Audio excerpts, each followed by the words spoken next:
many of you, most of you, everybody that's on Zoom and here in the peanut gallery has been with us at every meeting for open space. And the past meetings have all been themed for, sorry if you can't hear me on Zoom, have all been themed based on conservation area or recreation program. And today is more just a broad topic. So if anybody wanted to revisit any concerns or comments as they relate to forests, trees, green space, other conservation areas, now is the time. If you have concerns specifically about forest cover in certain areas, you can always bring that up. If, for example, you know of properties or parcels throughout town that may be of a special interest for the town to purchase, you can always, provide feedback for that now. I have received several comments already through the open space process of identified parcels throughout town that people think would be great if the town acquired them, specifically like Maple Hill access, things like that. Let's see, green spaces. I know Jamie coined the term the Franklin Greenway. It's also been called an emerald necklace. I call it a wildlife corridor, but that's in that greenscape concept. So that's having, not to be redundant, but greenery, vegetated, untouched areas throughout town to promote wildlife passage, but then also connectivity with trails.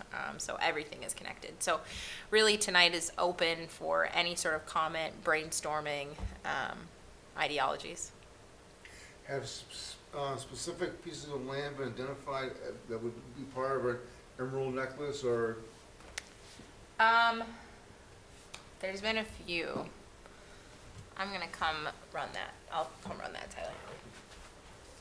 So one of them that other than Maple Hill, that I received was actually by Delcart.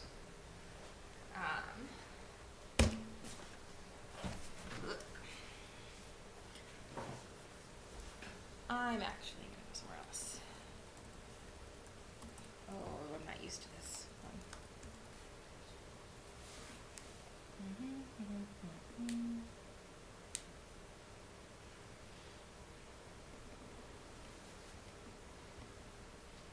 So it's off of Longobardy. It is, which property is it? It's this one. So I can zoom in a bit more, and I will turn on an aerial image, and you will guess quite easily why it's undeveloped thus far. So this is a wetland line. It's very light.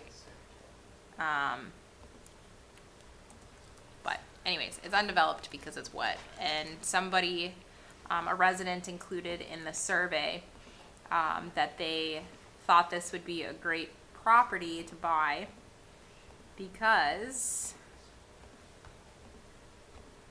give me 1 second. One more second. Because it has connectivity to town land over here. There is this bit of open space right here, which was left as open space as part of like the subdivision install. So a lot of subdivisions have open space left on the back end, like as part of the planning department agreement, or not agreement, but permit. So this property was identified as an access to come through, perhaps purchase this property here, and then you'd have access to all of these town parcels, which is in this blue lavender color. And then Delcart is right here.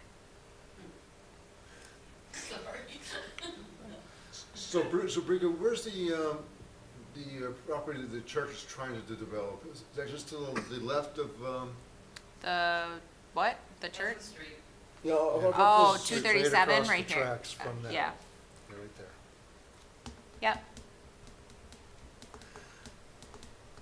So you're saying the land adjacent to that parcel you're highlighting is already town land? It's not. This is, so Yeah. these big polygons are, these two are not. Right, right. Yeah, so this means I just learned this today. When it says there's no data link to this parcel, that usually means there's a property ownership or tax problem. I learned that. So, TBD, I'd have to check with the assessor's office for this. Oh, good. We have some actually other people on. And then this one is privately owned. So this was an identified parcel by a resident on Longobardy that the town could purchase. In our survey as well, there's a question posed to all residents if they know of any parcels around town that could be developed, and that's not developed, acquired, and that's open to all like ball fields, playgrounds, conservation areas, things of that nature. And then for Maple Hill,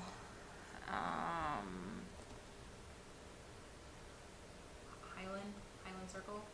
Is that by Maple? I don't know why I'm looking back. I'm just looking at you Hancock? because you know everything. I don't know everything. Well, thank you for your support. Can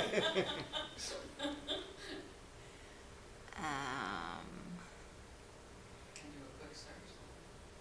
Might have found it. So there is a small easement that abuts Maple Hill that was identified as a possible acquisition to allow access into Maple Hill. I'm sorry, where's that easement? I'm trying to find it. Let's go this way. Might be easier to do this. The end of Kimberly. Oh, yeah, that's a good one, Kobe. That's not the one, but that's a really good one, Kobe. Is it here? Nope. I'd have to find it, Jeff. And I'm balking under pressure now that I know everybody's waiting. Oh, the Highland Ave one? Yeah. What's that easement that we talked about at Maple Hill? Sorry, thanks, Mel. But then, I'll look at. yeah, I'll okay, look at thank it. you. I'm glad I have There's your one support on and help. Kimberly. Yeah, and then Kimberly Ave is actually a really important one. So this, if you recall, everybody that's here during the Maple Hill open space meeting, we were talking about access and where is access to Maple Hill, right? And Kimberly Avenue was brought up, but unfortunately, well, or fortunately for the people that own it, I guess, this is not owned by the town. So this would be a great parcel to be acquired,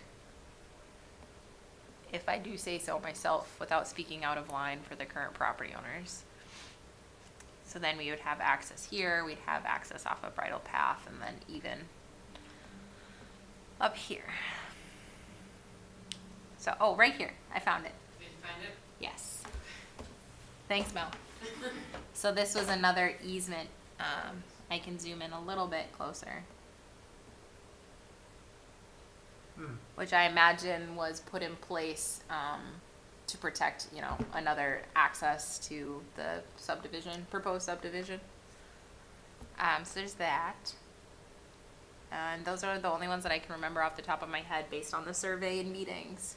But as I said, in the open space survey, there is a question posed to all participants if they can identify any properties around town that the town may acquire for open space or recreation otherwise. Oh, there was one other one also by the Charles, so which we talked about. Near Riverbend? Near Riverbend. Yep. So that was a big one too. So for those of you who are just joining us today, is the topic today is forests, trees, green spaces, and other conservation areas. So it's more of an open-ended discussion. So we're really just brainstorming and designing ideas for anything related to that topic. Anything relating to forestry, trees, shade cover, heat islands, connectivity, wildlife corridors, Emerald Necklace, greenways, and yeah, other conservation areas.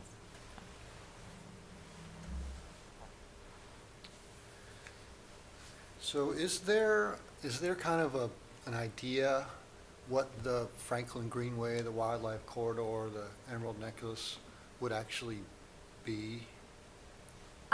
There are several maps out there. I don't have one in front of me.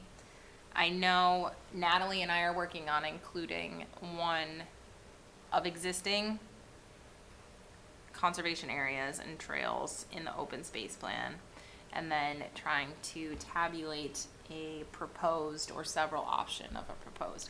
I know that is going to be a topic for the master plan for sure. Yeah. Yes. I know there are stakeholders involved.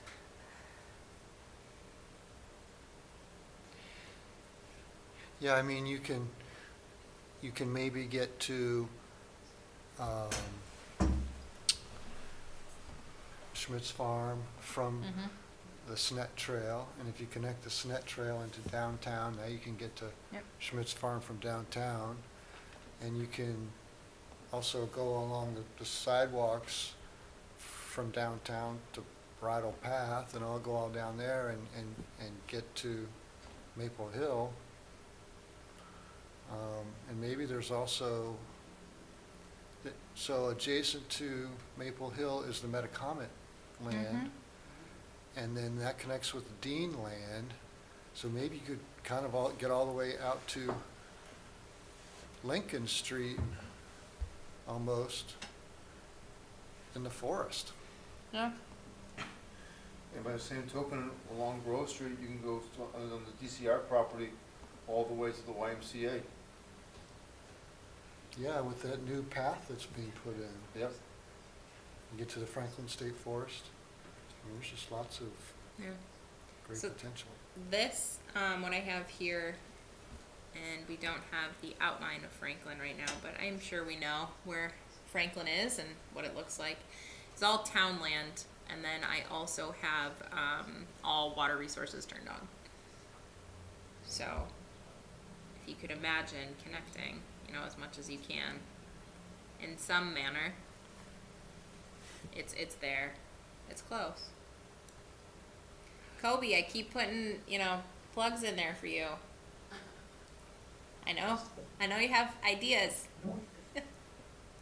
Yeah, well, I've mapped out a full going from Joe 140 Maple Street. I've mapped out a full greenway, like my proposal, which and sort of the properties that would we would need to acquire to get us there. But my thought is Snet to Riverbend, or Riverbend to Snet,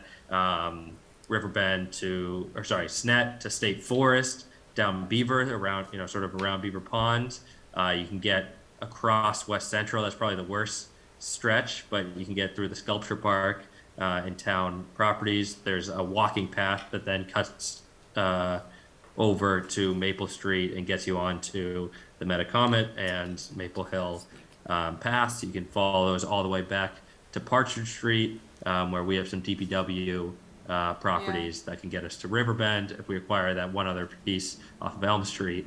You can get a sort of north-south of Franklin with just a few small pieces. I feel like a cross Franklin trail would be a pretty cool asset. Did you, and I'm sure we'll talk about it next week too, Kobe, but did you put that in the survey at all? Like that iteration, identifying step 1, step 2, step 3, step 4 with all those streets? If not, could you CC or send me an email and CC appropriate parties with that so I can stick it into the comment section? Definitely. I think all I did in the survey was identify the properties that would need to be acquired, but I probably didn't provide the appropriate context. That's fine. So I'll show you the actual map and Thank you. thoughts. Yeah. Thank you. You actually reminded me of something too. Another property that was brought up is right next to Daisy. And this is our open space storyboard map, so I can't look at the property. I could pull it up here, but I don't want to show you that I might miss Stacy Field, so I'd rather go here. So- It's the Callan Farm. Okay. Callan Farm, it's a chapter 61 Yeah. property. It's, right after, Winterberry, on Lincoln Street. Yeah. It goes way up the hill. Is it the one you can see from Lincoln that has the farm equipment? Yeah. Nice, that's a beautiful field. It's got a really nice stream through it, and it's got this old, rock bridge. Yeah. A couple of rock bridges in it. It's really, really pretty property. Yeah, I put that one on there. Did you? Yes. Is that where I got it from? I was like, going, well, I'm gonna stand up and say it. I probably, yeah, then I probably got it from you. Well, maybe there were other people. No, it's probably you. In the recesses of my it- It's mind. right up to It went Yeah. straight up to Daisy, so the field area, but also the disc golf, what is it? Golf, disc golf or something, that. So it's this Oh, there you go. property, and then Yeah. this property should be theirs too. Yeah. Couple of parcels. He's raising his hand. Go for it, Kobe. Sure, thank you. I do have to run, so that's why I just wanted Oh. to get my other thought on this piece. Most of the survey, and I'll type out the rest of my thoughts in terms of like other properties Sure. to acquire. But the other one that sort of fell under this was just the idea of trees in general. And what I've been thinking about recently, and even since I submitted my response to the survey, is how do we put regulations around just maximizing the saving of trees, or at least compensating for removal of trees. And I found some decent, some strong bylaws. Lexington, Concord, Wellesley each had pretty strong tree bylaws. There's certainly all the regulations that allow you to become official, like Tree City USA. Yeah. But as we talk are about, now, by the way. really, Yeah, let's we go. just last week. Surprise! That's all. Continue. I haven't That's posted fine. an announcement, and Derek Adams doesn't do announcements, so I told him I'd do We have to it. celebrate that. Yes, we do. Anyways, continue, Kobe. I'm sorry. Yeah, well, so, but yeah, looking at opportunities to, at this point, we know that most of where we have lots of opportunities to develop, to sort of infill places that have already been developed, and very little need / desire to further take down substantial tree coverage. And I would say that's across the town. Could- I And have. So. Oh, go ahead, Kobe. Sorry. Just one of the, it seems like one of the biggest tools we have is putting regulations around when you can take down trees and the opportunities to avoid that. I'm sure that you have already looked into this, but I wanted to voice my support for such a Well, move. Kobe, I am glad that we have that support from you. There's a few things that I can answer your question. One, Mass DEP is coming out with a new iteration of the Wetlands Protection Act, which will likely have regulations around trees within jurisdiction. So there's that. After talking, with the Conservation Commission and myself being a new agent to the town, and bylaws and regulations should change, especially when state regulations and handbooks and guidebooks change and things like that. We have Massachusetts Soil Action Plan, we have the 2050, climate change plan, decarbonization action plan. So that is definitely something on my docket, Kobe. Don't get me in trouble with Jamie.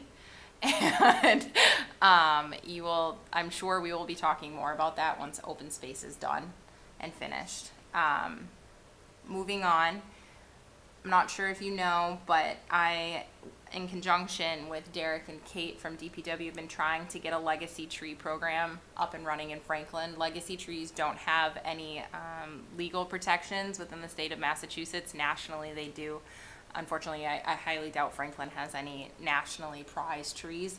However, we've been trying to do grassroots organizing to start people thinking about the trees that they have on their property. So we actually have a legacy program where we have a running list of entries for people to write in that they have a tree of a certain size. Kate, Derek, and I will go out, we'll look at it, we'll GPS it, we'll take our field notes, and we can submit this data to Massachusetts, and we can be on a state database for legacy trees. Franklin is not on there.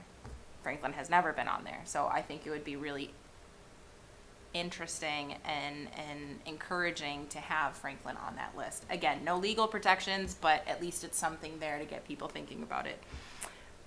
Lastly, I think this is thirdly, regarding trees, the Conservation Commission and some other people that have been here know of the forest stewardship plan put on Delcart. I have mentioned that I've met with other town staff, and I'd really like to get forest stewardship plans on all of the conservation properties and rec properties that qualify. So Kobe, that is a management plan for managing for habitat, climate change, down to T&E species, down to ecological function, and even timber value. Clearly, we're not going to, cut our town-owned properties, but those plans last for 10 years and then help us get grant funding to support those ecosystems or support passive recreation, do boundary markers, do trail maintenance, things of that nature. So it is something we're thinking about for Conservation Commission and open space in general. Obviously, we are bound by state regulation, state jurisdictional areas. I have a bit more leeway since I'm also the Natural Resource Protection Manager, so I can push those boundaries a little bit more than what the Conservation Commission can. But I think, in summary, not to keep you on too much longer, I know you said you wanted to go. It is something that's on the horizon. It's definitely something we should be thinking about. Timing is very important, especially when we have nesting birds. Northern long-eared bat just became listed as endangered in the state of Massachusetts. They need shreddy bark over a certain DBH, diameter at breast height, for trees. We want to make sure we're leaving our snags. We want to make sure we're leaving our trees. Conservation Commission requires that all root balls be left in place so we don't have soil degradation, that soil porosity is left. The carbohydrates and tree stumps can be left to get back to the soil, all sorts of things. And every time I'm on a site visit for somebody that wants a tree removal, I always put in a good plug for just topping the tree and putting a bat box on it. So I think maybe that helped answer your question a little bit. And those are really good comments, Kobe, and I'm really happy we have your support because I'm sure we will be coming in front of you soon. Thank you very much. Yep. I'll follow up. Thanks.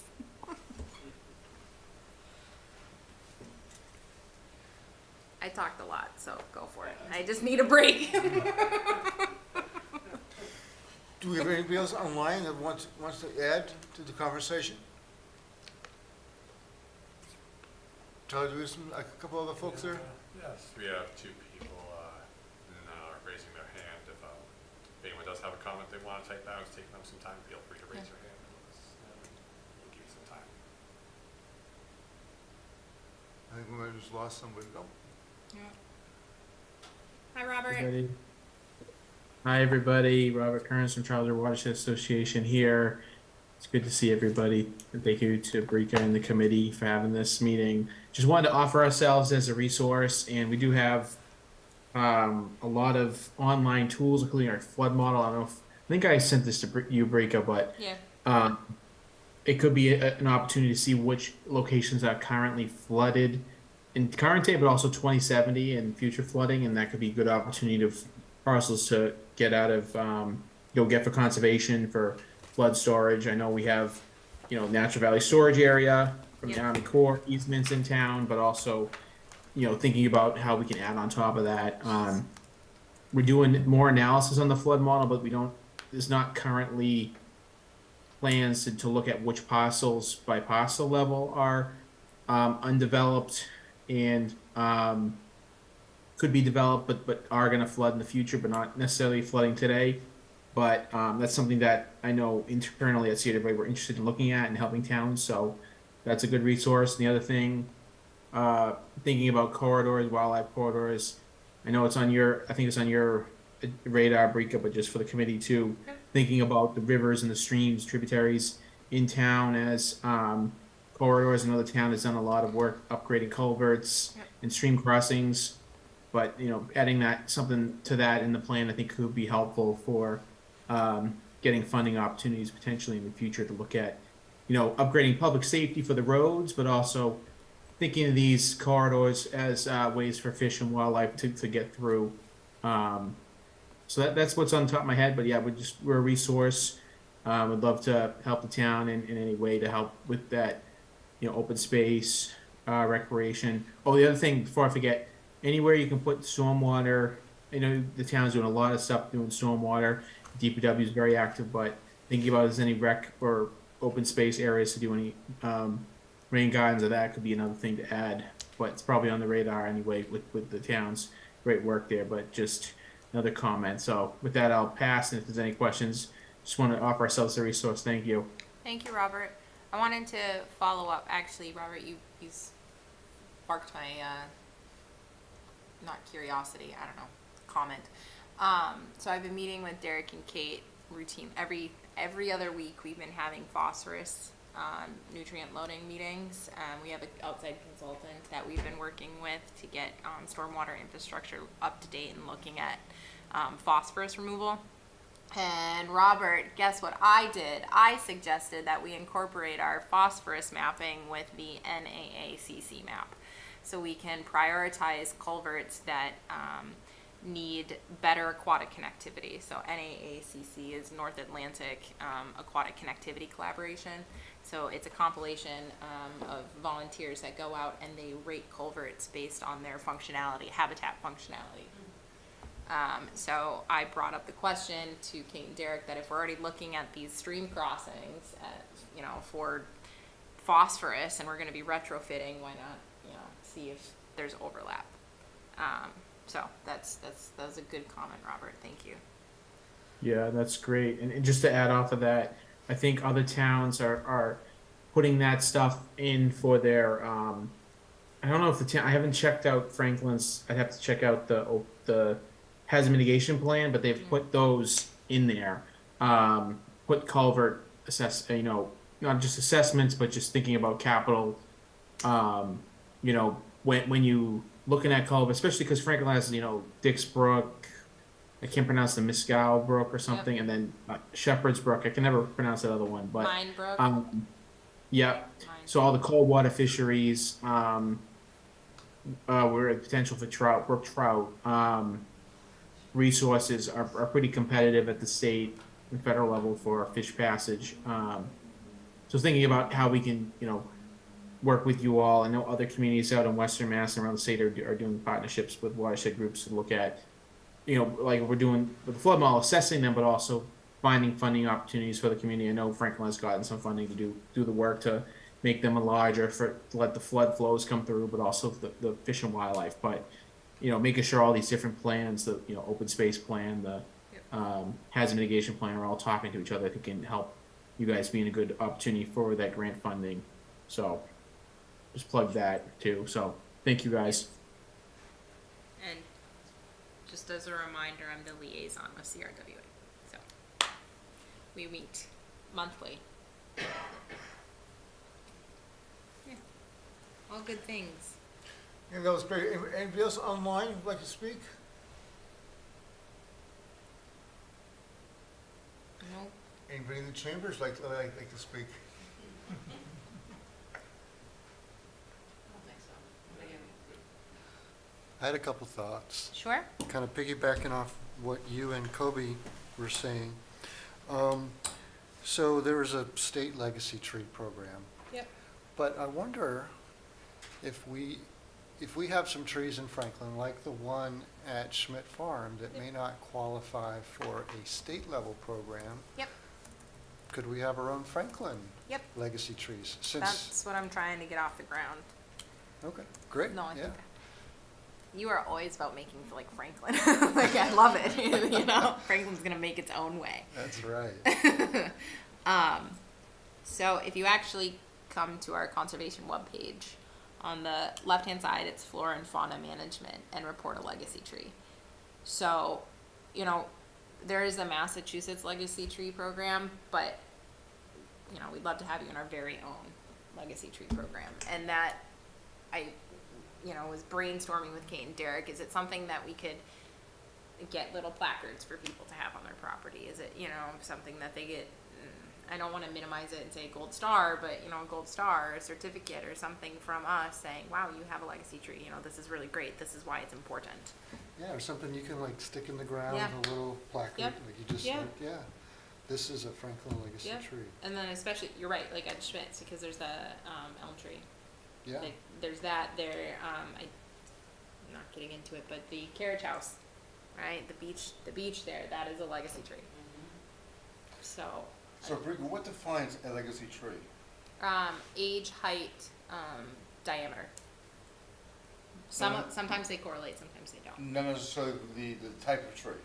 Correct. It's so, age, height, diameter, and then the second bracket is, you know, your biggest maple, your biggest elm, your biggest sycamore, or oldest, you know, which one takes the cake from those initial parameters. So, redwoods, usually, you know, they're, they're in I there. don't think it was a Franklin though. Yeah, I don't think so. Catalpa trees are pretty big too. there, yeah. There's some in the,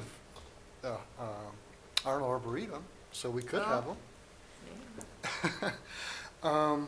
And then I also really like the idea about protecting trees, you know, that Kobe Yes. brought up, Yes. you know, and yeah, having something in the bylaws. But We, no, go ahead, I'm Well, I sorry. was just gonna say, and then, you know, we might even be able to be stronger about townlands, you know? We could put a very strong rule in, don't cut down any trees in the townland without talking to the Yeah. natural resource Well, director or, DPW knows that now. yeah, yeah. Yeah. But, yeah, I mean, we do in our kind of segueing now into our general duties as Concom, you know, I don't know how to phrase this. I don't want to say manipulate is just like mold. Our order of conditions for trees already. So for example, as 585 King Street, in those order of conditions for the replication areas, we discussed that during construction, they would avoid trees of a certain size. They just needed to be identified. So they would come back to me, you know, and then through me to you, at the time that they're designing those replication areas so they can avoid and minimize impacts to trees of a certain size. So we left their design of the replication area open. They still have to get X amount of square feet, but they can, instead of making it kidney shaped, for example, they could, you know, mold it this way or this way to avoid a tree here and there. So we do afford protection already, but to Kobe's point, it would be really nice to have it in a bylaw. Medway, for example, in their wetlands protection bylaw has, you know, tree over a certain DBH, I'm sorry, it's protected. You need a variance. Exactly, because we can recommend it, You can, but right. they don't have to agree to it. Right.